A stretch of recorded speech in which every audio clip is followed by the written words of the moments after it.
A million times a million completely overwhelmed husbands have said, "My life was perfect until one day it wasn't." Like them, I thought my life was perfect until one day it wasn't. I am Blake Ramsey. At 31 years old, I was a happy and content man. Things were going well at this stage of life. I had a great job working on space projects in the startup aerospace division of a large aerospace company called Space Conquest, and I was making good money.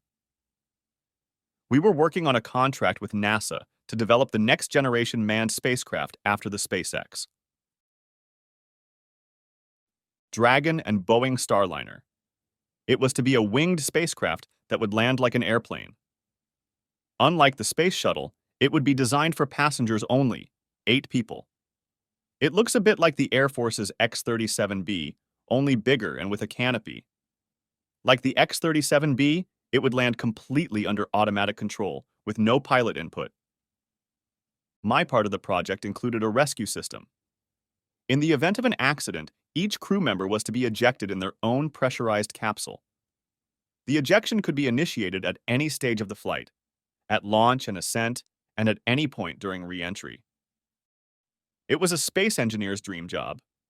I had a beautiful wife of 7 years named Tracy and 3 beautiful children, a 7-year-old boy named Tyler and twin 6-year-old girls Beth and Emily. My wife and children were the center of my life, and I did my best to make sure my work didn't interfere with my time with my family. My parents were alive and well, as were Tracy's parents. Both parents lived an hour away from home and enjoyed visiting their grandchildren whenever they could. In addition, Tracy's married sister Lucy lived nearby. Tracy and I had a 4-bedroom house in an upper-middle-class neighborhood and great neighbors. Tyler had his own room and the twins shared a room. We kept the 4th bedroom for guests. Eventually, each girl would need her own bedroom. When that time came, we remodeled the basement into an apartment for the daughter-in-law. I met my beloved wife Tracy while attending college. Between my undergraduate and graduate degrees, I served 4 years in the Marine Corps to qualify for veterans' educational benefits. She was a freshman in college, and we quickly fell in love with each other. We were married a month after she graduated. I earned a degree in aerospace engineering and found a great job. When Tracy graduated, she went to work at a law firm as a paralegal. Tracy quit after 2 years when she gave birth to our son Tyler. Just 1 year later, Tracy gave birth to our twin daughters. Our life was perfect until Beth and Emily went to kindergarten. When all the kids went to school, Tracy went back to work at the law firm. I should have seen this coming, but I was blinded by my belief in my wife's total faithfulness. I thought she loved me as much as I loved her. Looking back, I can see that all the signs were there. Tracy began to dress more provocatively. Our sex life went from frequent to much less frequent. Tracy started working more, and when I asked her how much time she spent at work, she waved it off. When I asked her about the lack of quality time with me and our children, she told me she was working for a senior partner. She told me, "This is a great opportunity for her career and will help us financially in the future." I had met her boss, Stanley Cross, several times before that day. At several social events and at the company Christmas party. He was the senior partner who founded the law firm that bore his name, Stanley Cross and Associates, Attorneys at Law. As far as I was concerned, he was an asshole. He was arrogant and disrespectful to me. I immediately distrusted him. The few times I'd stopped by Tracy's office to take her to lunch, Cross seemed possessive and only reluctantly let her out of the office. I had been following the romantic relationship between Tracy and her boss. If there was one, I didn't pay attention to it. It all went downhill just as the twins were finishing kindergarten. After the last day of school, Tyler, Beth, and Emily were going to spend the weekend with my parents. I was looking forward to a good weekend with Tracy to try to rekindle our relationship and love life. I picked up the kids from school and drove them to my parents' house, and then came home to have dinner and a movie alone with Tracy, as I had planned. When I walked into the kitchen, Tracy was already coming down the stairs. She had done her makeup for a night on the town. She looked really good. "Wow, baby, you look amazing. If you had told me we were going on a date, I would have rushed home. Give me a few minutes to wash and change, and I'll be ready to go out. Where are we going? A smirk appeared on Tracy's face, which didn't suit her at all. She emphasized the we, aren't going anywhere.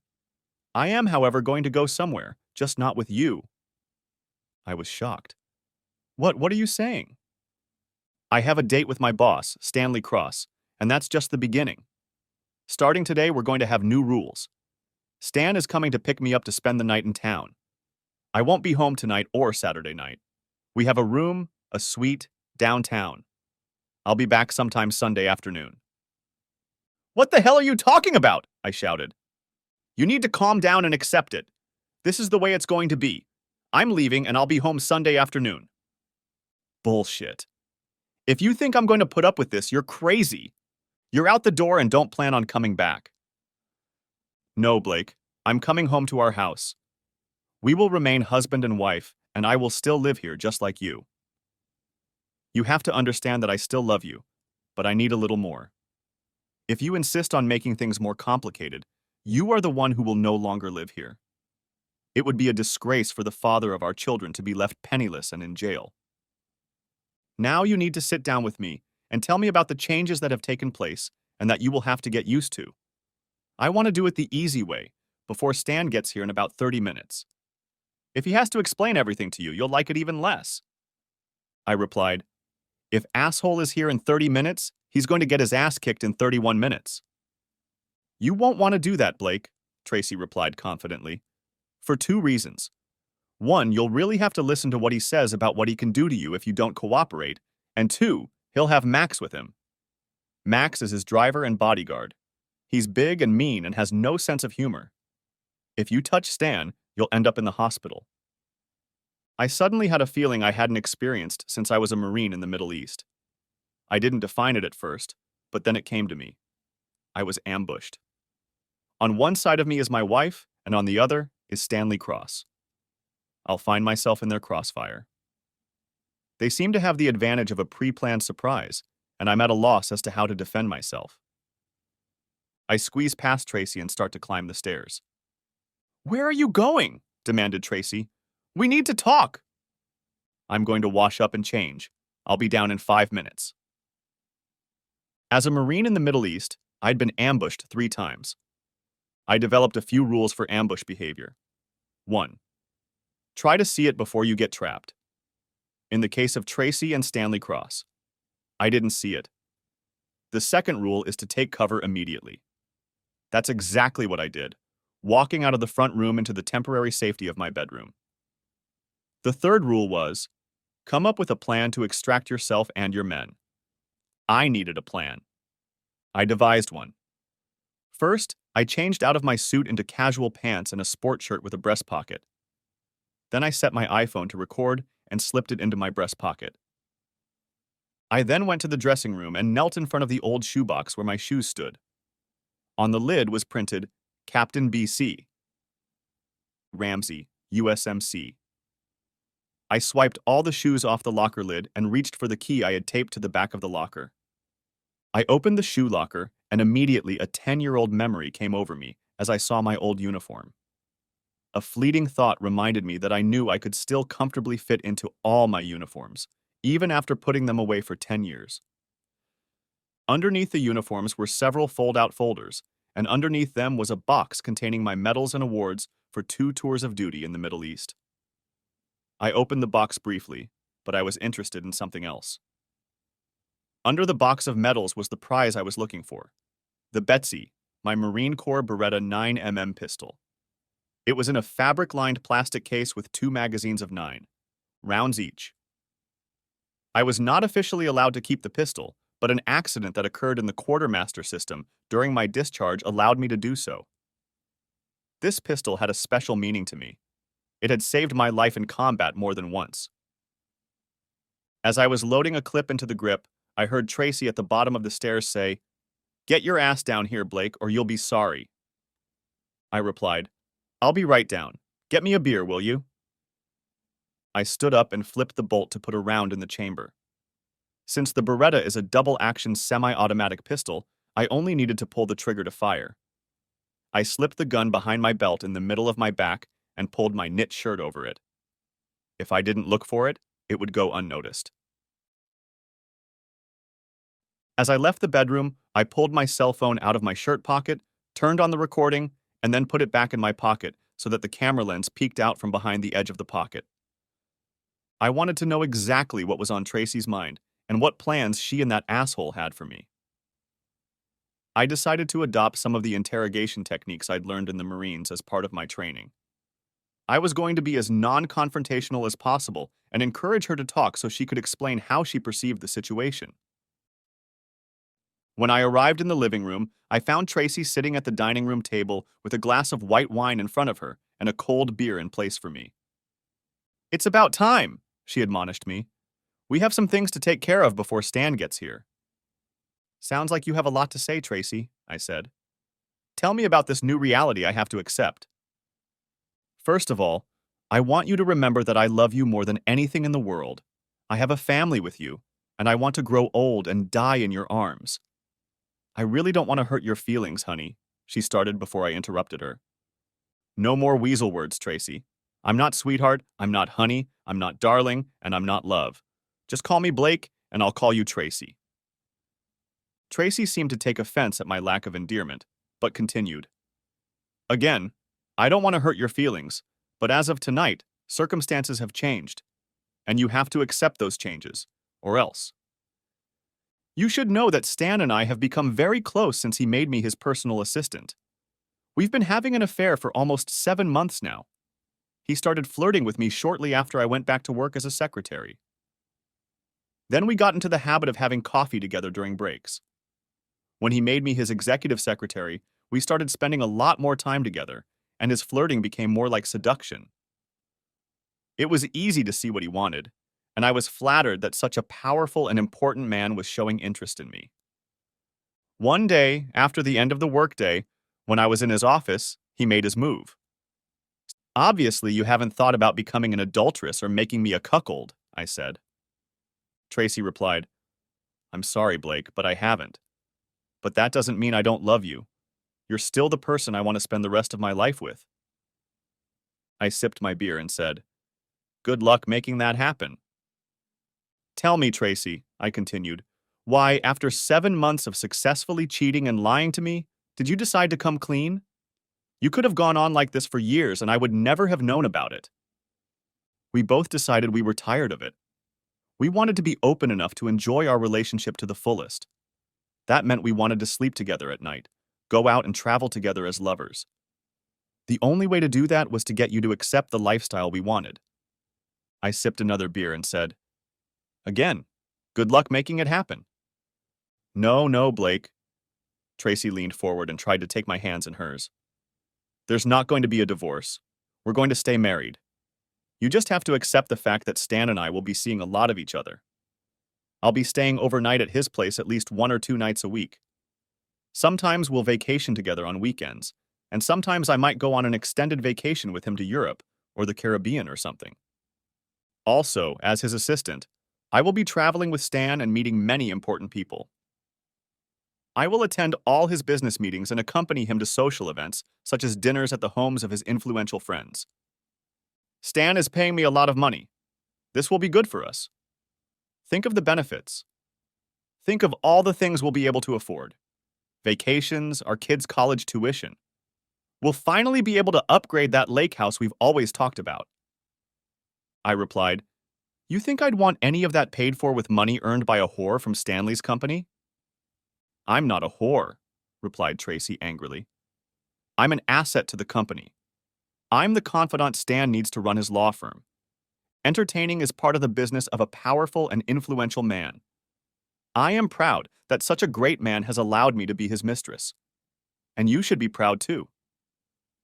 Besides, this relationship probably won't last forever.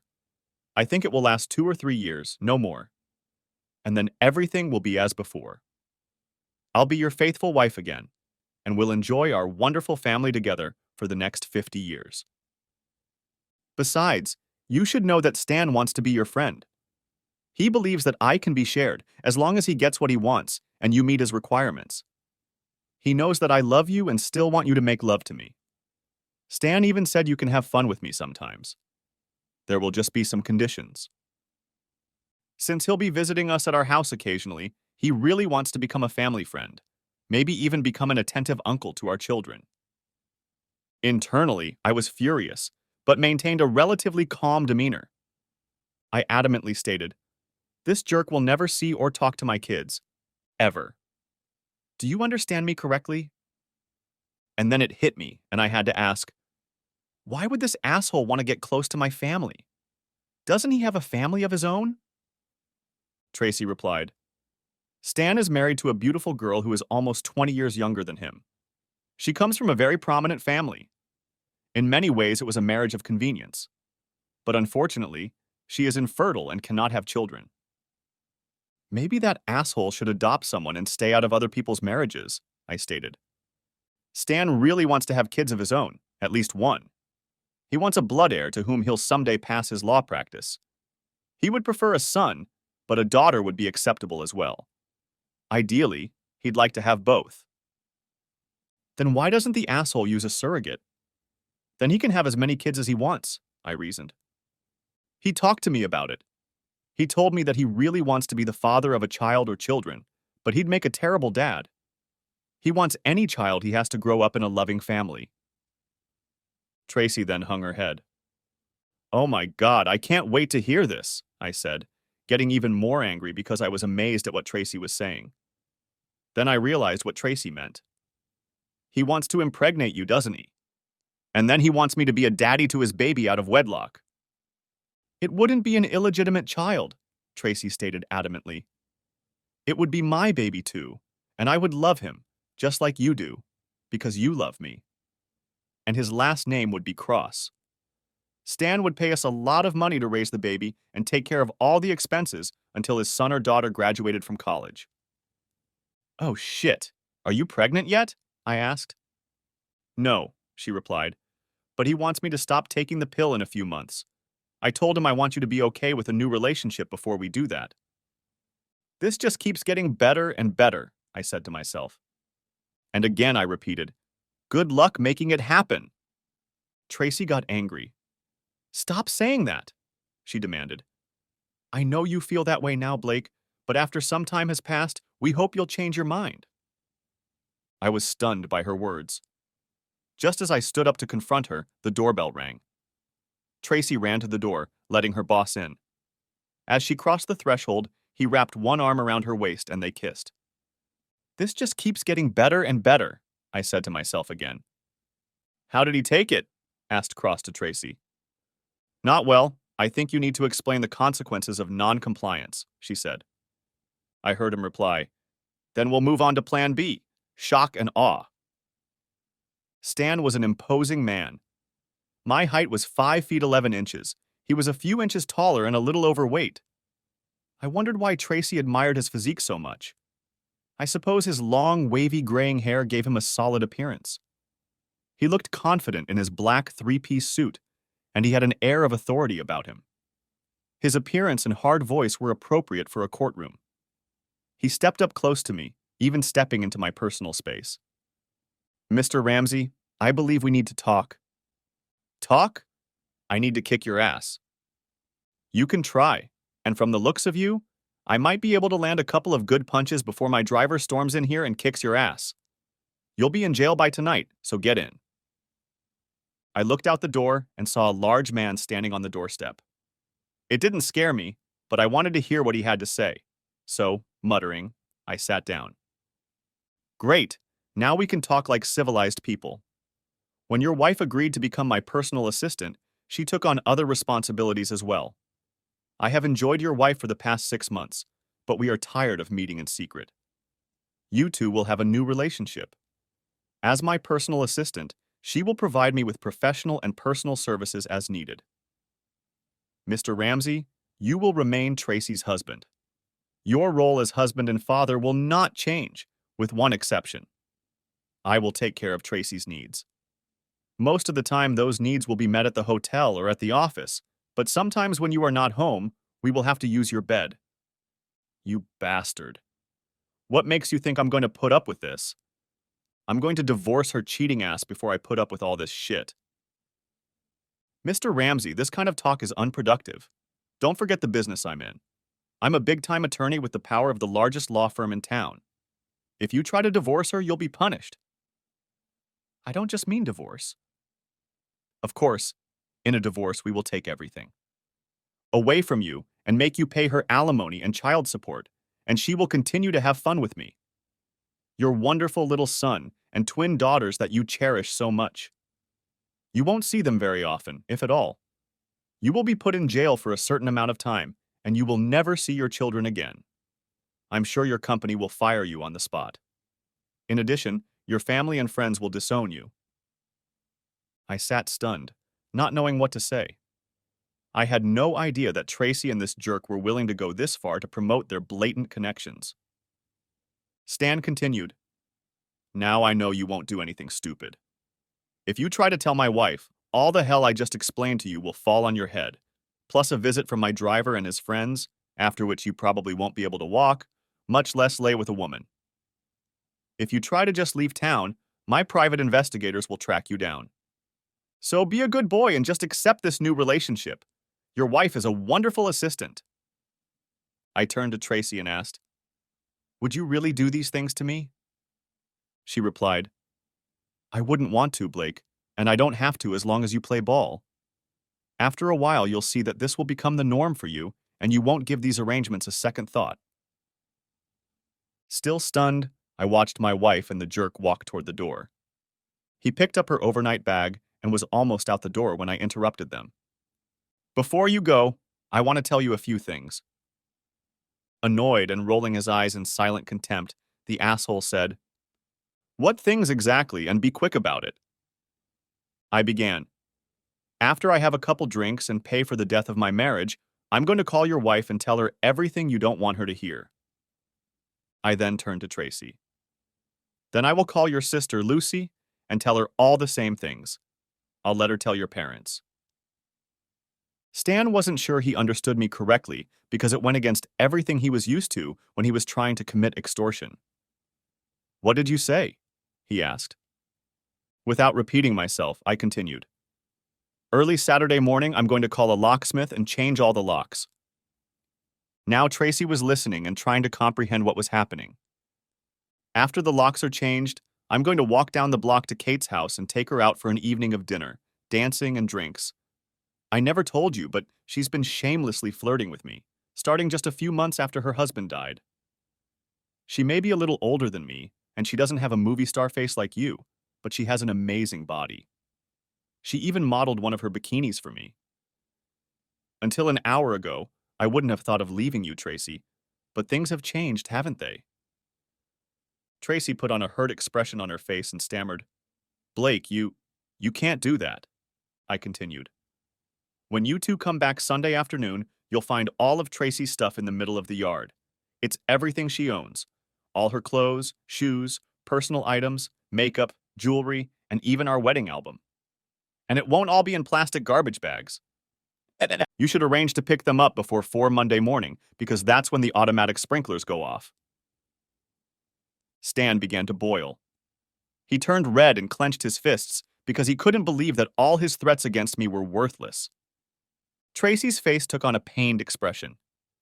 "One last thing," I prepared to conclude my reprise.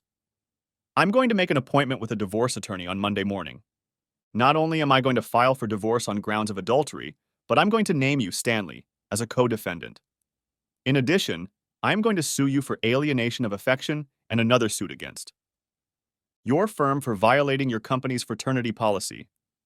I assume a company as large as yours has one. And even if those 2 lawsuits are dismissed, which is likely, they will publicly embarrass you and your firm and diminish you, Stanley, in the eyes of your colleagues." The asshole was furious. He threw the overnight bag against the wall and walked purposefully toward me, once again invading my personal space. He poked me hard in the chest with 2 fingers. It took all my self-control not to respond. "Listen, cuckold," he began. "You obviously have no idea who you're dealing with, or how ruthless I can be with someone I want to crush. I'm Stanley Cross. I run the largest law firm in the county. I could legally destroy you in a day. By the time Tracy and I get to our hotel, You'll be arrested on every charge. You may believe that if you're innocent, you can fight me. No, you won't. I've practiced law in this state for 30 years. I am personally acquainted with most of the top police officials, and I am friends with many of the attorneys in the DA's office. What's more, I've even entertained some of them. Most of the judges in this city either owe me favors or know that I have dirt on them. Even the politicians are on my side because I've often helped them get elected one way or another. Stanley was on a roll, and I didn't want to stop him. If you go for a walk with your friend Kate tomorrow night, the police will stop you and find a reason to search your car. There's a good chance they'll find drugs, and that's just the beginning. How long and how expensive will you have to fight these charges? You won't be able to find a lawyer anywhere who's willing to go up against me. You'll never recover. In the meantime, I'll still be entertaining your wife. Do you understand, cuckold? I totally believe everything you say, asshole. Stanley turned to me again. You need to show me more respect, cuckold. You should call me Sir or Mr. Cross. If you call me an asshole one more time, I'll have Max teach you some manners. Saying that, Cross tried to hit me, but I hit him first. I pushed him away and he collapsed on the couch. Tracy came to his aid. You goddamn son of a bitch! You're going to pay for this! I will destroy you! Remembering his bodyguard standing at the closed front door, he shouted, Max, come here! The front door immediately opened and Max walked in. He was big. He looked like a villain from some 1940s noir movie who doesn't know his own strength. Yes, Mr. Cross, he said.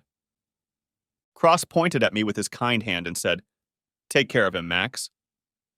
Yes, Mr. Cross, Max replied, and headed across the living room toward me. Tracy tried to protest, but Cross didn't bother to calm her down and waved her away. I had anticipated this kind of altercation when Tracy first mentioned that Cross would have his bodyguard with him, and I knew I might get a few insults from him. However, it was going to be bad. I stood my ground and watched, undefended, as Max brought his anvil-like hand up and launched it at my head. I absent-mindedly thought, can this blood be washed off, or will I have to buy new carpet? I was clearly in pain, and Max didn't know if he should keep hitting me. He turned to Cross for advice. Hit him, Max, is what he was told. I realized I couldn't take any more of this and stay conscious and sane. Max looked at me and asked if I could get up. I looked up at him and said, You hit like a girl. Now his ego was bruised in front of his employer. I watched as his right hand came up for another punch. You had to be there to see the surprised look on Max's face when I shot him in the leg. The explosion of the 9mm semi-automatic surprised more than just Max. The sound of the shot rang like a thunderclap in the confined room. I saw the look on Max's face change as he realized he'd gotten into a gunfight. He looked at me glumly and began fumbling in his coat pocket for his gun. I shouted, Don't do it, Max! And pointed the gun at him. There was another thunderclap and more smoke. I quickly crawled over to him, picked up the gun, and put it in my pocket. Then I said, How much respect do you think I have for you? Max shook his head left and right. That's right, Max. None, I said. Then I have no particular reason not to destroy you, do I? Max groaned. I have a family. I replied, Well, Max, I have a family too, and you didn't seem to have much respect for mine. Please, he pleaded. I looked over Max's shoulder and said, If I don't get you to a doctor within an hour or so, you'll probably disappear. And if I do get there, don't worry, those orthopedic doctors can fix anything with all the plastic and ceramic bone substitutes they make. Hopefully, you won't have to learn to eat, write, and shoot a gun with your left hand. Max nodded that he understood.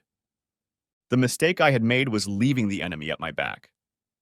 The first thing that reminded me of that mistake was Tracy's warning. Blake, look out! I turned with my gun hand raised and saw Cross bring the fireplace poker down on my head. No doubt he would have destroyed me had my hand not protected my head. However, the poker struck my right forearm, and I knew from the pain that it was broken. From the force of the blow, I let go of the gun, and it fell to the floor. Cross's attention was drawn to the gun, now lying a few feet away from him. I snatched the gun with my left hand and pounced on it like a stink bug on shit. Now, asshole, where's your cell phone? I asked. Cross indicated it was in the left breast pocket of his coat. I pulled it out. Turn it on, asshole, I told him. He took it, and using his thumbprint, turned it on. Now, asshole, call your wife on FaceTime. Cross's eyes widened to the size of quarters, but he did what I told him. The phone rang through its destination a few times before a pretty woman answered. Stanley, why are you calling me at this hour? Who are you? The woman asked, seeing a face she didn't recognize. Mrs. Cross, I said. My name is Blake Ramsey. You don't know me, but you may know my wife Tracy Ramsey. She is your husband's personal assistant. Mrs. Cross replied, Yes, I know Tracy. She is a very nice woman. What on earth is that about? Why do you have that face and where is my husband? I'm sitting on your husband, Mrs. Cross, and I have a gun. I turned the phone so that I could show her her husband's face. Oh my God! She screamed into the receiver. Don't touch him! Look, Mrs. Cross, I don't have much time. You must know that my wife and your husband have been entertaining each other for the last 6 or 7 months. Today they told me they were going to go to a hotel for the weekend. When I disagreed with that, your husband asked Max to process me. Unfortunately for Max, I had to destroy him, and now I'm going to destroy your husband. My husband is supposed to be at our desert home in Palm Springs this weekend, working on a case he is scheduled to present in court next week. He lied to you, Mrs. Cross. He's here on the floor of my house right now. Oh, and this is my wife, Tracy. I turned the phone so Mrs. Cross could see my wife sitting on the couch with her palms on her cheeks and a frightened expression on her face. As you can see, Mrs. Cross, my wife is willing to spend a night on the town with your husband before they head to the hotel he has booked for tonight and Saturday. Mrs. Cross replied, I can't believe this is happening. I was surprised too, I said. I finished. I have to hang up the phone, Mrs. Cross. The police will be here shortly. It was nice talking to you. I tossed the phone to the floor and turned my attention back to Cross. Well, asshole, looks like your wife is now vaguely aware of your extracurricular activities. What were you going to do if I told her anything? Oh yeah, you were going to ask Max and a few of his friends to visit me, after which I'd be crippled and washed up. Glancing over to Max, I said, Max probably won't be able to do this job for a while. Then, motioning to Cross, I said, Listen up, asshole. If you send anyone after me, I'll destroy them. I'll destroy them all. And then I'll come after you. Is that clear? Asshole? Cross nodded his head affirmatively. At that moment, I smelled something foul, like shit. I looked at Cross. Did you just shit in your pants? I laughed. I looked at Tracy. Bring me my briefcase, please, babe. Nervously, Tracy picked up my briefcase from where I had left it when I first got home. When she set it down next to me, I opened it and pulled out my laptop. Is this the same computer you were going to shit on, asshole? Cross looked at the computer but didn't say anything. I turned the laptop over so I could see the bottom of it and reveal the hard drive. Then I placed it next to Cross's head and fired 2 bullets into it. The explosion from my gun surprised everyone again, and again the room smelled like smoke. I leaned over to his right ear and said, Try loading that computer with something now, asshole. Once in the kitchen, I pulled out my cell phone. It was still recording. I pointed it at my face as the last % of power drained out of the battery. I looked at the phone and said to myself, I can't let the police get their hands on that recording. If they do, and Cross has as much influence over the police as he says he does, I can imagine the tape being erased. I had to hide it. I quickly opened the bottom kitchen drawer to the right of the sink and put the phone in the folds of a stack of clean dish towels. There was little chance of it being accidentally discovered there. Finally, I wet a towel with water and wiped my face. My eye was badly swollen shut, and I couldn't see anything anymore, not even shadows. And my head hurt.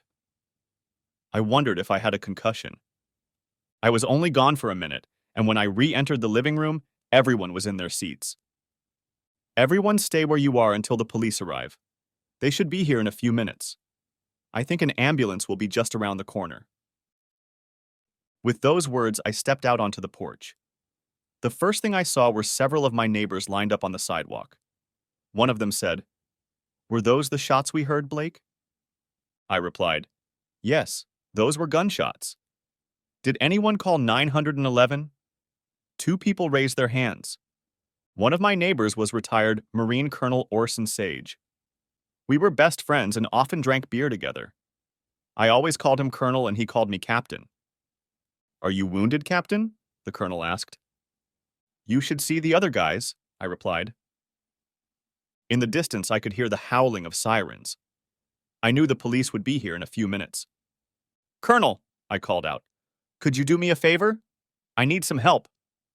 "Sure, Captain," he replied, and stepped off the sidewalk onto my porch steps. "First of all, help me unload my weapons and put them on the table by the porch. I don't want to be seen waving one of these around when the police pull up." The Colonel took the gun I had taken from my hands, which I pulled from my pocket. He quickly removed the clip from the Betsy, refilled the cartridge from the chamber, and placed them on the table. Then he unloaded Max's revolver and placed the pistol and cartridges next to the semi-automatic. Kate, a widowed neighbor from up the street, saw that I was badly beaten and came over, intending to help me. While they were both there, I turned to the Colonel and said, "I wish I had time to explain everything to you, but I have none. You should know that I had a fight with my wife's boyfriend. He's a high-ranking lawyer and he threatened to stuff my car with drugs and then let the cops arrest me." I handed the Colonel my keys. "Would you be so kind as to, after this circus is over late tonight, and if they haven't taped the garage with crime scene tape, take my car and hide it for me. The code on the garage door is the same number as my street address." "Will do, Captain," he replied. Kate interjected into the conversation. "You don't look well, Blake." "My head is starting to hurt and dizzy," I replied. "Maybe I got hit harder than I thought." Kate helped me sit down on the porch steps just as two police cars with red and blue flashers and blaring sirens pulled up. They made their way through the neighbors, who were mostly standing on the sidewalk and across the street. They approached the house, keeping their guns at the ready. The Colonel assured them there was no danger and pointed to the unloaded shotguns on a table by the porch. They asked if anyone was inside, and I said yes, there were 3 people in there, one of whom was wounded and needed medical attention. One of the police officers looked at me and said, "It looks like you need medical attention too." At this time, 2 ambulances arrived on the scene. They also had their lights flashing and sirens blaring. Immediately, 2 or 3 emergency medical technicians got out of their vehicles, crossed the yard and went up onto the porch. One of the police officers inside the house came out to meet them and told them there was a man in the living room with 2 gunshot wounds. The technicians disappeared into the house to do their job. Meanwhile, my head was starting to spin faster and faster. Kate told me to lie down. One of the medics hovered over me and began examining my face. I told him that I thought my right forearm was broken. I wasn't semi-conscious until some time later when the medics carried Max out on a stretcher. I vaguely remember Cross being helped to the ambulance with his coat wrapped around his waist. The female officer then led Tracy out of the house and toward the police car. She stopped suddenly when she saw me lying on the porch with 2 paramedics tending to me. She was crying. The sight of my face must have made her stop and pull away from the attendants. "Blake, I'm so sorry. I'm really, really sorry. This is not what I wanted," she wailed. "I didn't mean for you to get hurt." She tried to lean over to touch me, but I raised my hand and pushed her away. "Go to hell, Tracy," was all I said. Then her handmaiden picked her up and pulled her toward the police car. I don't know if I passed out or if the medic gave me something to ease the pain. Whatever happened, I was out for 3 days. When I first woke up, my vision was blurry, but I was looking into the eyes of an angel in white. When my vision cleared a little, I noticed that it was actually a 60-year-old angel, but she was still beautiful. "Mr. Blake, can you hear me?" she said. "I'm so glad you're back with us. I must be in the hospital, I said. Yes, she replied. You're in Mercy General Hospital in Midtown. You have been asleep for 3 days. 3 days, exclaimed I, coming to my senses a little. Yes, that long. I'll get the doctor now. He'll explain everything to you. Just relax. By the way, my name is Rose. While I was alone in the room, I began to assess myself. My right forearm was in a cast that went from my elbow to my wrist. With my good hand, I felt my face. There was gauze and tape over my left eye and nose. Touching my eye or nose was painful. Barring injuries to my head and arm, I seemed to be fine. However, I was hooked up to several machines that beeped regularly. One machine was giving me a saline drip. Looking under the blanket, I noticed I was connected to a catheter. Finally, I had a blood pressure sleeve on my arm that was inflating and deflating regularly. When I finished analyzing myself, Rose reappeared with the doctor, who introduced himself as Dr. York. In shorthand, he described my condition. I had a simple fracture of my right forearm, a broken nose that probably wouldn't be too disfigured, Dr. Humor, and my eye was black and blue and swollen. It would all heal. I was kept under sedation for 3 days because, in his opinion, I had a minor concussion and he wanted my brain to rest. Since I woke up already late in the evening, he decided to give me something to make me sleep until morning. Within minutes, I was out and about. When I woke up in the morning, I was in for a surprise. My left wrist was handcuffed to the bed rail.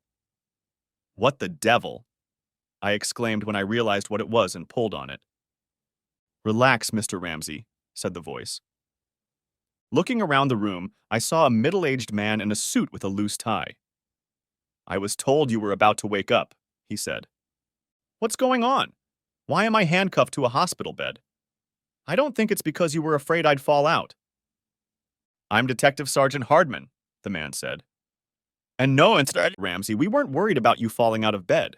We were worried that you might run away. Run away? Does it look like I'm in a position to run anywhere? And why would I even want to run away? You're handcuffed because you're under arrest. What? I exclaimed again. Yes, you're under arrest for assault with intent to commit murder, assault with a deadly weapon, assault with intent to cause grievous bodily harm, and a number of less serious charges such as unlawful discharge of a firearm. Later today, after being seen by a doctor, you will be moved to a secure room on the 3rd floor. At that time, your handcuffs will be removed. And where did all these charges come from? I demanded. The original complaint was filed by Mr. Stanley Cross on his own behalf, on behalf of Mr. Max Angel and your wife Tracy Ramsey. I should have known, I said to myself. Before we continue, said the detective, I must read you your Miranda rights. The detective obediently read me my rights and then left the room. A few minutes later, Rose came into my room. She was silent as she gathered my statistics. Did you know about this, Rose? I said, and raised my hand to make the handcuffs jingle. Yes, Mr. Ramsey, she replied. I'm very sorry. None of this is true, Rose. Believe me, and I'll take you out to dinner when it's over. Then I'll believe you. It better be a 5-star restaurant, she joked. A few hours later, Dr. York came to see me. He basically said it would heal with time. Then he said that I would soon be moved to another room and have a different doctor. Shortly after that, Detective Hardman came back with several orderlies. I was wheeled up to the 3rd floor, wheeled past a uniformed police officer standing guard at the guarded entrance, and wheeled into a small private room. The handcuffs were removed as unnecessary, as the room had a lock on the outside of the door, and I was reconnected to the hospital machines. Before leaving, the detective told me that in a few days, when I was feeling better, I would appear in court and before a judge on closed-circuit television where I could enter a guilty plea. He asked if I had an attorney, and I said I did not. He said he would send a representative from the public defender's office for an initial interview, and after that I could decide what to do. In my spare time, I reflected on how quickly my life had taken a right angle. I mourned the loss of my wife so suddenly, and at night I cried over the instantaneous dissolution of my marriage. Then my thoughts turned to my children. Where have they been? What are they being told? Who is taking care of them? I also wanted to know how things were going with my job. I had been gone for 4 days, and I hadn't warned anyone that I wouldn't be back right away. The doctors, nurses, and orderlies on the ward could not answer any of my questions. On my 5th day in the hospital, I received a visit from the public defender's office. It was a young attorney named Sam Wilton, who was just beginning to learn criminal law. He had familiarized himself with my case as he understood it, and he had a lot of information for me. First of all, he listed a list of charges against me. These were essentially the same charges that the detective outlined. It was helpful for me to get a copy of the charges in writing. He then informed me that I would be arraigned the next morning at 10 o'clock. He wanted to know how I was going to plead guilty. Before I could respond, he said that if I agreed to plead guilty to most of the minor charges, he could negotiate with the district attorney's office. I interrupted him halfway through to say that I was not guilty of any of the charges. I asked about my children. Apparently, after my wife gave her statement to the police, she was released. Her sister, Lucy, picked her up and she lived with my sister-in-law and her husband until the day the crime scene investigators allowed our house to be boarded up. My children were told nothing about me except that I was going to be away from the family for a long time. As for my job, I gave Sam my company's contact information and asked him to explain to my boss what had happened. Rereading the charges against me, I noted that some of the things the detective said didn't impress me enough.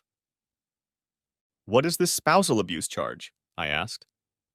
Sam told me that Stanley Cross had added that to his complaint after Tracy claimed that I had hit her several times. In fact, Sam had pictures of all the injuries each person had sustained. Among them were several photos of Tracy's face with a pronounced black and blue bruise on her left cheek and a purple bruise on the top of her left forearm. "I didn't do that to her," I said. "I never touched her." As I looked at Sam's face, I noticed that he had an expression that said he didn't believe me. At that moment, I decided that I wasn't going to give him any explanation as to what had really happened. I didn't really know if Cross's influence extended to the public defender's office. I didn't want to take any chances. Sam shared his perspective on my case. He said I had 3 witnesses who were going to swear to their version of events. The evidence seemed to support their version. He hinted to me that he might be able to convince the district attorney to accept a plea bargain if I admitted to 2 or 3 lesser charges at the arraignment. He said the DA would be happy to close my case, without spending a lot of energy on it. But, he added, if I plead guilty, I would still face civil charges by all 3 witnesses. To be convicted of what I was accused of was unthinkable to me. If I had been found guilty of most of the charges in civil court, I could have been raped, and financially. There was no way I would have agreed to a guilty plea or a plea bargain. "Sam," I said, "you have to plead not guilty at the hearing." "All right, Mr. Ramsey," he replied, "but you should know that after you're accused of shooting someone, you'll have to post bail. Even though you haven't confessed to it, the evidence the district attorney's office has could easily prove that you were the shooter." "I appreciate everything you're trying to do for me, Sam. I'm guessing from your tone that you think I'm probably guilty. However, I'm not." I didn't bother to tell Sam that I might have a videotape that would prove that I was guilty of self-defense only. I didn't want the fact that I had any evidence at all to get to the district attorney, or much less Stanley Cross. Instead, I told Sam that I needed him to contact my attorney. I didn't really have an attorney. I had an uncle who had spent his entire career in the Navy Judge Advocate Staff Corps and was now retired. He went from defense counsel when he was a junior officer to prosecutor judge and the office of Judge Advocate General of the U.S. Navy. After retiring with the rank of captain, he moved to the San Francisco area, passed the California bar exam, and then joined a family practice law firm. When he retired, he used his experience and knowledge as a volunteer child advocate in the court system. My uncle's name was Jonathan Allen Carter, but everyone used his initials, Jack, and referred to him as Jack, or Uncle Jack, as in my case. Since I didn't have Uncle Jack's contact information handy, I gave his name and what I could remember and asked Sam to make some inquiries about him. Sam was not to tell anyone else about my attempt to contact Uncle Jack. He was only to tell Uncle Jack that I was in serious legal trouble, give him a list of the charges against me, and tell him that I had pleaded not guilty and that I needed his help. Sam contacted me late that night. He said that my uncle would be at my house the day after tomorrow. He also informed me that Uncle Jake had told me not to talk to anyone about my case. All I had to say at the trial was, not guilty. The next day, I was arraigned in the courtroom, which was televised from the hospital. Apparently, many people had been through a similar trial before, as the hospital ward had a room set up for such cases. As expected, the charges were read out. I was asked how I felt about each one of them, to which I replied, not guilty. The prosecutor asked that I be remanded in custody without bail because I was dangerous. The judge stated that my doctors felt I should stay in the hospital for 2 more days, and then I would be transferred to the county jail to await a hearing. At the hearing, the judge was to decide whether to put me on trial. The day before I was to be transferred to the county jail, my Uncle Jake showed up. He drew up the paperwork to officially represent me and got permission to visit me in the hospital. I had never been so happy to see a friendly face in my life. I hugged him and cried a little. Until that moment, I didn't realize what I was going through. After a brief reunion, Uncle Jake got down to business. First, he asked for a private room where we could talk privately. Then he touched on a few household topics that he felt I should know. He spoke briefly with Lucy. He knew her casually as a member of the family. Most importantly, he told me that my children were fine. Tracy and my children would be staying with Lucy and her family for the time being, at least until the police cleared the house for occupancy. Lucy was confused. Tracy had given Lucy her version of what had happened and listed the charges against me, but Lucy had known me all my married life and found it hard to believe everything that was said about me. She was glad that Uncle Jake was here to help me. Next, Uncle Jake wanted to know exactly what had happened to put me in the position I was in. In a very whispered conversation, I told Uncle Jake what really happened. He shook his head and said it was an unbelievable story. I went on to tell him that sometime after my arrest, Stanley Cross, Max Engel, and my wife conspired to come up with an alternate version of what had happened that evening. In even more of a whisper, I told Uncle Jack that I had a videotape of the entire event on my iPhone. He didn't show any emotion, but I think he was relieved to know that there might be solid evidence to back up my story. The only downside to this revelation was that my phone was hidden in a drawer in the kitchen of my house. Uncle Jake assured me that he would be my guardian angel during this whole ordeal. He said that my only task now was to get well. In the meantime, he was going to study the case against me in detail and develop a defense strategy. He was also going to find out if I could be bailed out. I was to wait for a few days and he would contact me. I asked him to make inquiries about my children if possible. He assured me that he seemed to have a good relationship with Lucy and would work with her on this. I was discharged from the city hospital and transferred to the city jail. For 3 days, I heard nothing from Uncle Jack. Finally, I was brought before the judge. Uncle Jacques was there. Apparently, Uncle Jacques had made it appear that I deserved to be released on bail. However, I was under house arrest. During his absence, Uncle Jake rented a townhouse in a gated community. It was to be my new place of residence. Uncle Jake also lived there. I couldn't leave the small area of the gated community. Uncle Jake had many things to do. He didn't tell me about them, at least not until they were resolved one way or another. He had hired a private investigative agency to help him, and they were working on several leads. The most difficult task was finding my cell phone hidden in the kitchen table drawer. I was sure I couldn't do it, as I had a restraining order against me, preventing me from being away from my home, wife, and children. There was no way Uncle Jake would dare break into the house to get it back.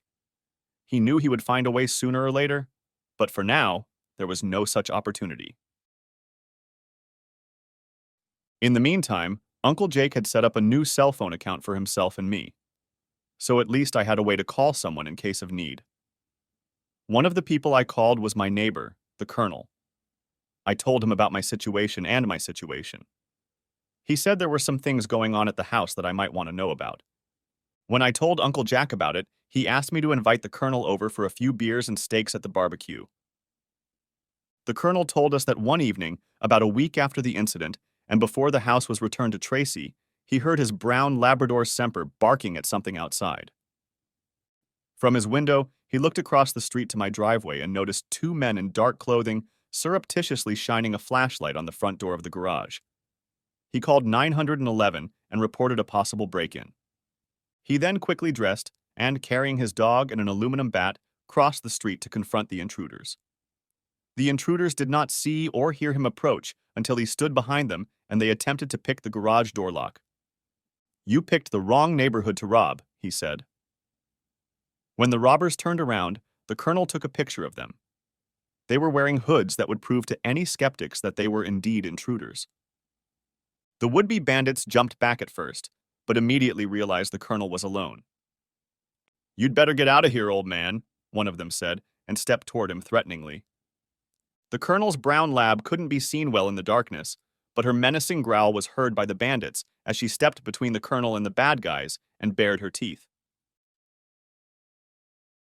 In addition, the Colonel raised his bat and stood in the batter's stance, preparing to field the pitched ball. The second of the two thieves said, "Let's get out of here." They then fled down the driveway and got into a black SUV that was parked a few houses down the block. The Colonel followed them into the street and watched them drive away. He noticed that the license plate was smudged. A few minutes later, a police cruiser pulled up and the Colonel was waiting for them in it. They noticed that there was crime scene tape hanging on the door of the house. He briefed the officers on what had happened, and after a half-hour inspection of the premises, they wrote a report and left. I remembered that Cross had threatened to plant drugs in my car and then have me searched on an anonymous tip or at his behest if he was as influential in the police force as he claimed. So I was happy that I had gotten the Colonel to move my car to a safe location, unknown to my wife or Cross. As if that story wasn't enough, the Colonel had another one. 2 days after Tracy was allowed back into the house, the Colonel noticed a black SUV parked in front of my house. As he continued to watch, he noticed two men talking to Tracy in front of the open garage door. Judging by the hand gestures, Tracy was pointing to the empty stall where my car is usually parked. After a few minutes of animated conversation, Tracy and her guests went inside. The men left after about 45 minutes. However, they had no sooner left than the Colonel transcribed the license plate number of the black SUV they had arrived in. No. Uncle Jake checked the plate number against one of his sources and found that it was registered to a company called Unique Services. Upon further investigation, he found out that Unique Services was registered as a private investigation company. Unique Services employed only Jose Gonzalez and Miguel Ortego. Further investigation revealed that they both worked as police officers in different cities. Jose was asked to resign after a question about the theft of evidence from the police evidence locker.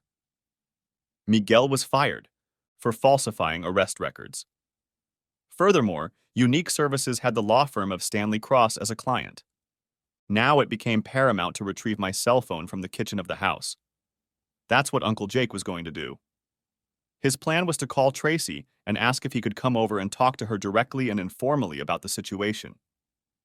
He explained that he wanted to help me and her at the same time by dropping many of the charges and settling a number of issues that would improve the situation for everyone involved. Tracy knew Uncle Jacques as he was a family member, and they often met at family gatherings. Nevertheless, she regarded his intentions with some suspicion and said she would call him back. The next day, she called him back, and they arranged to meet in the evening at 6 o'clock. At the same time, she added that her attorney insisted that one of his assistants attend the meeting as well. Uncle Jake readily agreed to this condition. Uncle Jacques told me everything that had happened. At exactly 6 o'clock in the evening, he rang the doorbell at my house. Tracy answered it quickly and invited him in. He said he was glad to see her again, and they even hugged for a minute. Tracy was dressed very modestly in a knee-length skirt and white blouse, and her hair was gathered in a ponytail. Once inside, Uncle Jake noticed a young man in a suit and tie and introduced him to Gordon Merritt.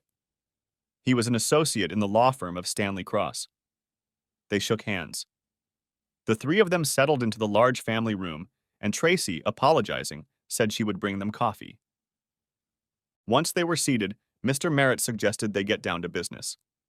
Before he did, he pulled out a tape recorder, placed it on the coffee table, and said he was going to record their conversation. Uncle Jake pulled out his recorder and placed it next to the attorney's recorder. Both lawyers smiled at each other. Uncle Jake started the conversation.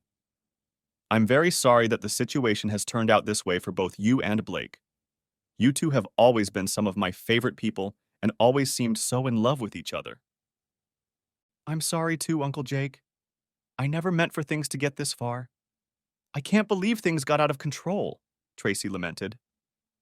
Jake continued as if he believed the charges against me were accurate and was skeptical of my version of events. "You probably know," Uncle Jake continued, "that he claims that you and Mr. Cross were having an affair, and when he saw Cross at the house ready to take you to a business meeting, he just couldn't take it anymore and got very angry. He even claims it all started with Mr. Cross's bodyguard." At this point, Attorney Merritt interjected into the conversation. "We think the evidence, both the testimony of the participants and the physical evidence, is fairly conclusive against Mr. Blake." "I think so too, Mr. Merritt," Uncle Jake replied. "So I'm asking you, if you can, to testify that perhaps Blake was not in his right mind at the time of the incident. In fact, he snapped because he was convinced that Mr. Cross was taking his wife away from him. You might point out that up until that point, Blake had always been the perfect husband, father, and provider." Merritt thought for a moment, then said, "We might consider something like that if Mr. Ramsey had pleaded guilty to the charges against him." Uncle Jake replied, "Do you mean all the charges? Or is there a way to dismiss or reduce some of the charges, or plead guilty?" "I'll have to consult Mr. Cross about that. He is very influential in the DA's office. Perhaps we can offer you an alternative solution that will relieve you of this problem. In the end, it would not only be best for Mr. Ramsey, but Mr. Cross doesn't like being in the middle of such a highly publicized lawsuit. It's bad for his reputation, and it's bad for business." "That's all I came for, Tracy. Thank you for having me. Blake wants you to tell the kids that he misses them and that he loves them." Tracy seemed to sympathize with that thought, and her eyes even clouded over a little. Before Uncle Jake turned off the recorder, he added another thought. "I hope you realize, Tracy, that if I prove that Blake's story is true, you will be prosecuted for perjury, obstruction of justice, and a number of other similar offenses, all of which are fraught with jail time." Gordon Merritt was about to say something when Uncle Jake turned to him. "And you, counselor, if I can prove that you knew your client and Mr. Cross were lying, you will also be prosecuted. Before you answer, I would like the two of you to discuss between yourselves what I have said." With those words, Uncle Jake took the recorder and stood up. "While you're talking, do you mind if I get myself some water?" "No, no, of course not, Uncle Jake. The kitchen is over there." And Tracy pointed to the door to the dining room. "There's some ice water in the refrigerator if you want it." Uncle Jake headed for the kitchen. Once there, he made sure he couldn't be seen from the family room. He opened the refrigerator noisily and then quickly went to the bottom right drawer by the sink. He stuck his hand into the stack of folded dish towels at the back of the drawer and fumbled for my iPhone. He quickly put it in his pocket, went back to the refrigerator, found some ice water, and poured himself a drink. About 2 minutes later, Uncle Jake returned to the family room. "Before I go, Tracy, is there anything you want to tell me?" Tracy glanced nervously at Gordon Merritt. Merritt spoke up for her. "We have nothing more to say right now, Mr. Carter. We'll let you know what we've come to in order to change the charges against Mr. Ramsey. And we will expect you to be obedient if you want this case to go away." Uncle Jake concluded by saying, "I can't ask for much more than that. Thank you for agreeing to meet with me, Tracy. I'll see you in court, Mr. Merritt." Uncle Jake didn't bring the iPhone to the townhouse. Instead, he arranged for Digital Analysis Solutions, DAS, to analyze the contents of the phone. Uncle Jake told the DAS director about the history of the case and the importance of video-audio recording to my defense. The DAS staff assured Uncle Jake that they understood the situation and would take care of it. They would call Uncle Jacques in a few days to let him know the results of their analysis. A few days later, Uncle Jacques and I were invited to the DAS office to review the results of the investigation. DAS transferred all the data from my iPhone to their own server. They actually found the video in question and made several copies of it. They actually made about a dozen copies and stored the files on DVDs, flash drives, and in the cloud. There was no way the video could have been lost, stolen, or taken out of circulation.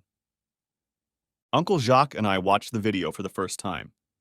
It was exactly what Uncle Jake was looking for. The audio tape recorded all of the conversations between Tracy, Cross, and me before the attack. Parts of the video were shifted when Max was working on me, but still, it showed me being attacked and defending myself. Some of the fuzzy parts of the video were hard to interpret, but the audio was clear enough to show what was happening. Fortunately, I had clear video of Max pointing his gun at me. We thought the briefing was over, but the DAS director told us there was more to it. In addition to everything that was on my cell phone before I recorded the event, photos, phone numbers, emails, texts, etc., I was sent 97 new emails that were not opened. Also discovered were 64 text messages that were sent to my phone after the video was recorded. DAS officials said they carefully analyzed all the new information on my phone without opening any files. Almost all of them were confirmed as coming from my friends, family, and acquaintances. However, one message turned out to be false. It was not received until a day after the incident and its origin. Could not be traced. DAS opened it on its server and found that it contained 27 photos. If I had opened the file, the photos would have been downloaded to my cell phone's photo files. When I destroyed my computer, I said, Cross couldn't download the photos there, so he tried to plant them in my cell phone. Uncle Jack and I thanked DAS warmly for their work on our behalf. He decided to leave my cell phone with them for now, but took a few copies of the videos with him. At home, we went over them again. Afterward, Uncle Jake became thoughtful. "What's bothering you, Uncle Jacques?" I asked. "I'm wondering how we should proceed," he replied.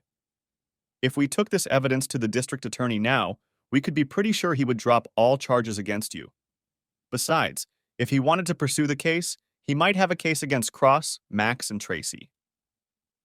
More than likely, however, the district attorney would make it all go away, especially if Stanley Cross's influence is as strong as we suspect." "What's our other option?" I inquired. Uncle Jack replied thoughtfully, "We can leave it as it is until we get to the hearing. The prosecutor will undoubtedly call all the conspirators and let them tell their story. Then we will present our side of the story, and the DA will be forced to prosecute them all for conspiracy, perjury, obstruction of justice, and a host of lesser charges.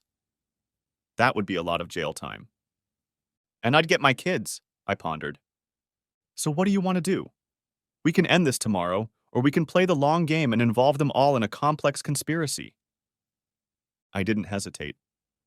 "Let's burn them all." "I was hoping you'd say that, Blake. I really want to put them all on trial for 2 reasons. First, I want to publicly expose them. Second, I've always been impressed with the way Perry Mason trapped a murderer using his own testimony.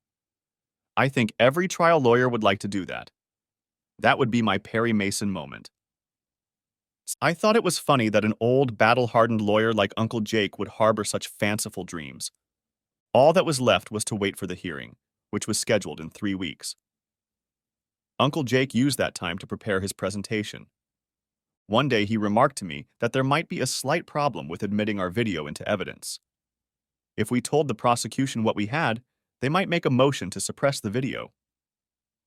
Uncle Jake decided not to say anything about our trump card until after the hearing.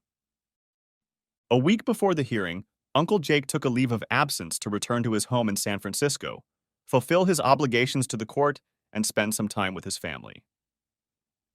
It was at this time that I received a call from the guard at the gatehouse. "Mr. Ramsey," the guard began, "there's a woman standing at the gate who wants to see you. She says her name is Tracy Ramsey, and that she is your wife. Would you like me to let her through? I replied, Tell her to park for a minute and I'll let her know. Yes, sir, he replied. I immediately called Uncle Jack and explained what was going on. Blake, if she's here to talk, let's see what she has to say. Be polite and courteous. Don't touch her under any circumstances. I don't care how long it's been since you've been doing this. You don't have to worry, Uncle Jake. She's poison to me. Uncle Jake added, You know what you have to do, don't you? Yes, Uncle Jack, I do, I replied. After I finished talking to Uncle Jack, I called the security post and asked to be let through. In the few minutes I had before she knocked on the door, I cleaned up the townhouse. There were a lot of legal papers and notes on the dining room table, which I tossed on the bed. I gathered up the beer cans and cleaned up the kitchen, throwing everything in the dishwasher. Finally, I changed into Dockers and a knit sports shirt and combed my hair. Unfortunately, I hadn't had time to shave, and I had 3 days' worth of facial hair. I thought it gave me a stern look. As soon as Tracy knocked on the door, I opened it. My first impression was that she looked great. She had gone to a lot of trouble to dress for this meeting. She was wearing a knee-length red pleated skirt and a pink cashmere sweater that wasn't buttoned all the way up. Her hair was styled in a sloppy updo, and makeup was applied in moderation. Her lipstick and nails matched the color of her skirt. Please come in, Tracy, I said.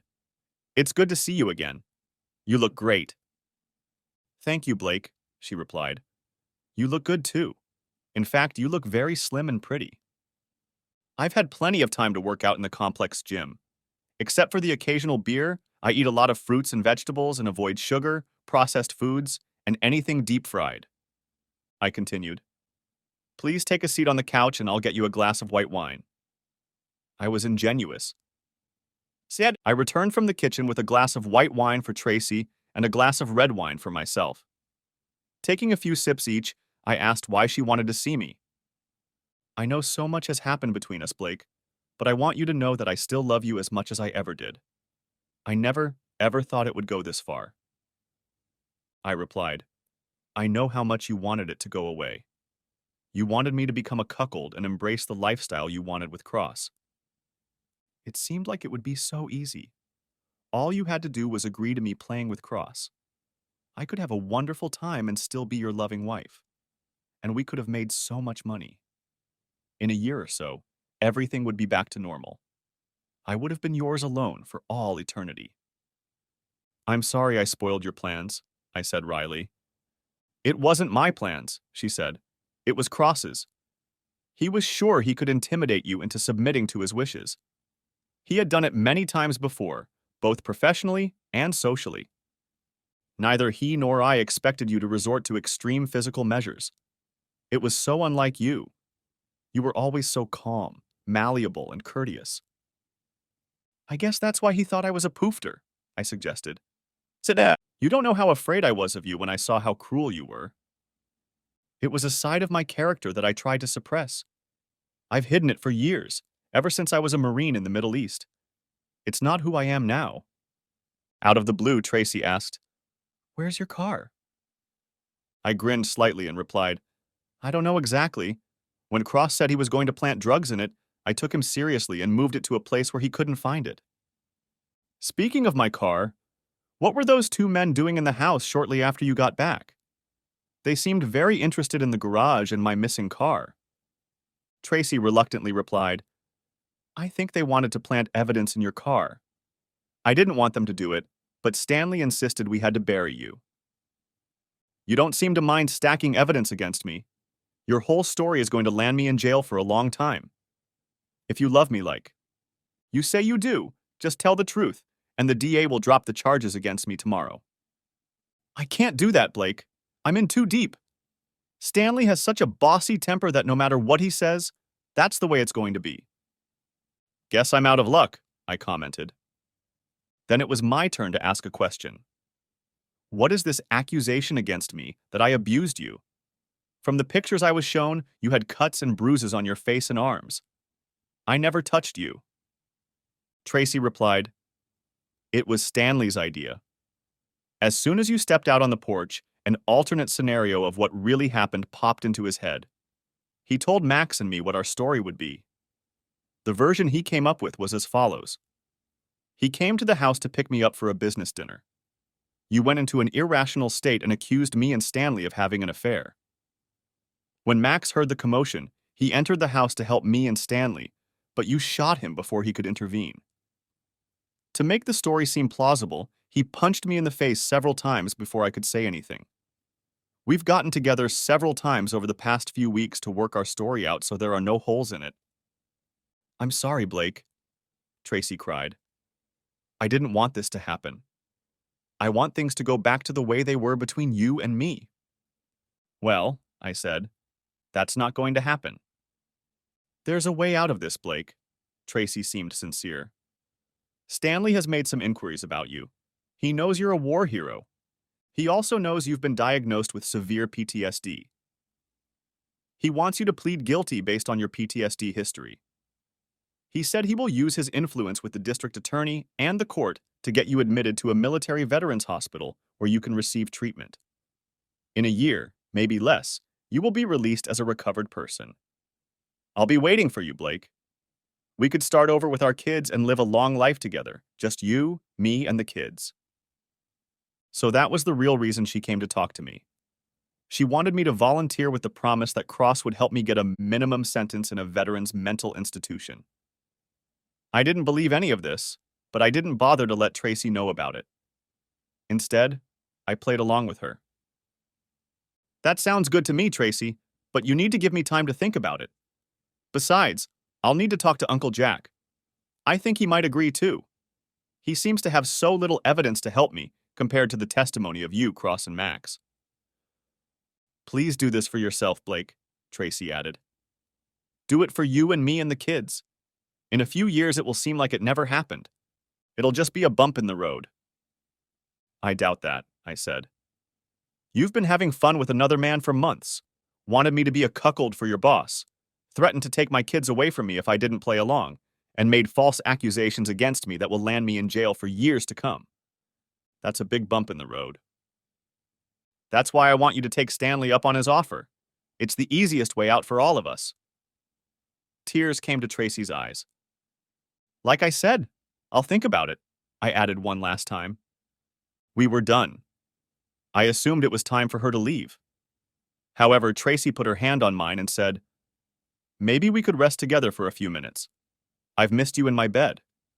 Is there any chance we can fall asleep together tonight and forget about what's going on around us, if only for a few hours? That's not going to happen, Tracy, I replied.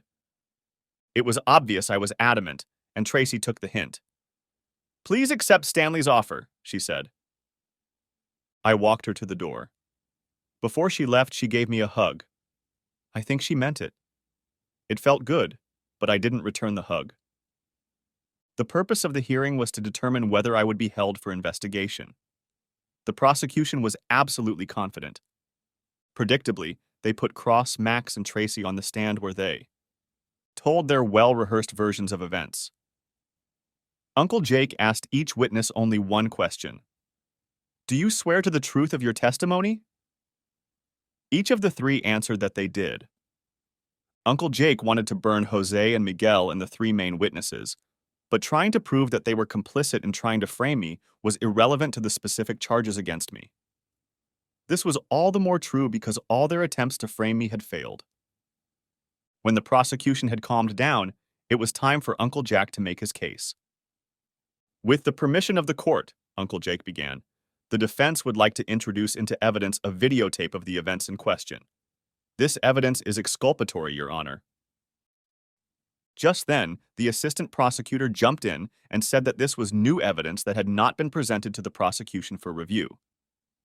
There was a reason for that, Uncle Jake explained. The defense fears that the district attorney and the court are biased against my client and will unfairly block our evidence.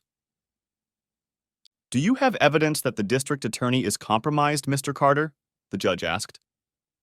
The evidence is on the video, Your Honor, Uncle Jake replied. Then you and the prosecution will retire to my chambers, where I will review the video and rule on its admissibility. The judge started to get up as Uncle Jake spoke. No, Your Honor, we're not going to do that. Why not? the judge asked. He was beginning to get angry that someone had disobeyed him in his court. Because, Your Honor, the defense doesn't believe the court is completely impartial, and we won't risk you deciding to suppress our evidence. Are you accusing the court of being corrupt, Mr. Carter? Possibly corrupt, Your Honor. Can you prove your assertion, Mr. Carter? Or is that proof also on the video? As a matter of fact, it is, Your Honor. However, I can give you an example of what I mean if you answer a few questions. Let me get this straight, Mr. Carter. You believe you can prove that the court is biased against your client by asking me a few questions. Is that correct? Yes, Your Honor, Uncle Jake stated.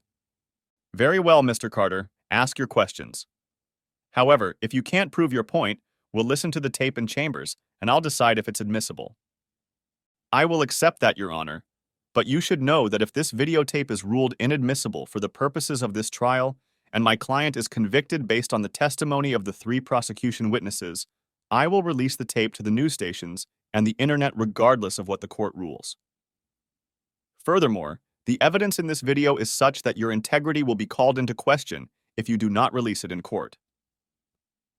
I feel like I'm being threatened, Mr. Carter, the judge said. Without waiting for the judge to get even more angry, Uncle Jake asked, Your oldest son is in college, isn't he, Your Honor? He's attending the Air Force Academy, isn't he? Yes, the judge replied. He's a dually, a freshman. Appointments to the Air Force Academy are very competitive, aren't they? The judge replied that yes, they are. First, your son had to apply to the congressman from your district or senator. After that, he was scheduled for a civil service exam. Based on the results of that exam, he was assigned along with 9 other young men. He was sent to a nearby Air Force base where he underwent a medical examination, a physical fitness test, and aptitude tests as a pilot and navigator. In addition, he was required to take college entrance exams. Is all of that correct, Your Honor? Yes, the judge answered. He got an A- in high school and competed on the swim team every year. You're understandably very proud of him, Your Honor. State your point, Mr. Carter, the judge said. Your son's application packet also included 3 letters of recommendation, correct? Quite correct, Mr. Carter. Who were those letters from, Your Honor? Let's see. One was from his swim coach and one was from his math teacher. Who wrote the 3rd letter, Your Honor? The judge was silent for a minute, but finally spoke. Mr. Stanley Cross wrote my son a recommendation for admission to the Air Force Academy. Mr. Cross must have known your son very well, unless he made up a letter full of untruths, Uncle Jake stated. My son worked in Mr. Cross's office his sophomore and junior year of high school. He wants to be a lawyer someday. So Mr. Cross is a family friend? He's more of an acquaintance than a family friend, and my professional associate in some of the legal organizations I belong to. So now, Your Honor, you can imagine how the defense views your impartiality in this case. Uncle Jacques finished his inquisition. The judge answered him. You have placed me in a situation that calls into question my personal integrity, counselor. Let me assure you that any association I have with Mr. Cross will have no bearing on the decision-making process, but you have made it a matter of perception. The judge was silent for a moment, then looked up and said, Turn on the video, counselor. Uncle Jake ordered the bailiff to dim the courtroom lights and lower the 2 large projection screens on either side of the judge's bench. Uncle Jake looked at me and said, Showtime, Blake? He pressed the enter button and the video began to play. A whole action unfolded in front of the judge, the prosecution, and the courtroom audience. As Cross threatened me and said, I personally know most of the high-ranking police officials. I am friends with many of the attorneys in the DA's office. What's more, I've even had fun with some of them. There was a loud sigh from the prosecution bench. The assistant DA put her head down on the table and sobbed. We all stared at her for a few seconds before she got up, put the papers in her briefcase, stood up, and hurried out of the courtroom, still crying. Uncle Jake continued watching the video. Cross, Max, and Tracy all stood up together and tried to quietly leave the courtroom, but they were easily spotted. The judge explicitly told them to stay in their seats. The remaining ADAs watched the video to the end. The lead prosecutor quickly stood up when the video ended. It was obvious. He wanted to take a break, but before he could ask for one, Uncle Jake said, "I have another video." Without waiting for permission, Uncle Jake queued up the second video and explained that it had been taken 2 weeks earlier, at a time when my wife had come to visit me at my townhouse. He then pressed enter, and the video began to play. Tracy realized the full implications of that video. It showed her confessing everything that Cross had tried to do to me. She screamed, "Blake, how could you do this to me?" After the video scrolled for a few minutes, Cross also realized how damning it was. "You stupid bitch. You stupid, stupid bitch. You let him record you. What were you thinking?" he said aloud. Tracy had no idea that when she came to visit me, I had set my iPhone to record everything she said. The phone was on the coffee table in front of her, hidden by books and papers. I turned it on just before I opened the door to let her in. The ADA did ask for a recess to evaluate the new evidence. Uncle Jake handed the ADA copies of the videotapes on DVDs. The trial was adjourned until the next morning. When the court convened the next morning, 3 prosecution witnesses were strangely absent. Instead of the acting district attorney, this time the real district attorney for the county sat at the prosecution table. The judge gave him the opportunity to speak first. "I'll be brief, Your Honor," he began. "First, all charges against Mr. Ramsey are dismissed. We believe he acted in self-defense when he took action against Mr. Cross and Mr. Angel. It was pretty violent self-defense, but it was self-defense. Second, my office issued arrest warrants for Mr. Stanley Cross, Mr. Max Angel, and Mrs. Blake Ramsey for conspiracy to commit perjury, bribery of perjury, assault with intent to do grievous bodily harm, making false oral and written statements to police, filing false complaints, and obstruction of justice. In addition, my office was alerted that Mr. Cross was attempting to plant false evidence against Mr. Ramsey. Mr. Angel and Mrs. Ramsey were aware of this. We have also identified 2 suspects working for Mr. Cross who attempted to plant false evidence, and we are in the process of arresting them at this time." Stanley Cross, Max Angel, and my wife were arrested. They were eventually released on bail. The district attorney was furious at the news that his organization had been compromised by Stanley Cross over the years, and he set about ferreting out all of his colleagues who had anything to do with Stanley Cross. Eventually, all of the defendants were convicted. Stanley Cross was the only one who tried to defend himself by pleading not guilty. This was a mistake because both Max and Tracy pleaded guilty and testified against Cross. As a result, Stanley Cross was sentenced to 11 years in prison. Max was sentenced to 7 years. Tracy received a 5-year sentence. Jose and Miguel were arrested for attempted obstruction of justice and tampering with evidence.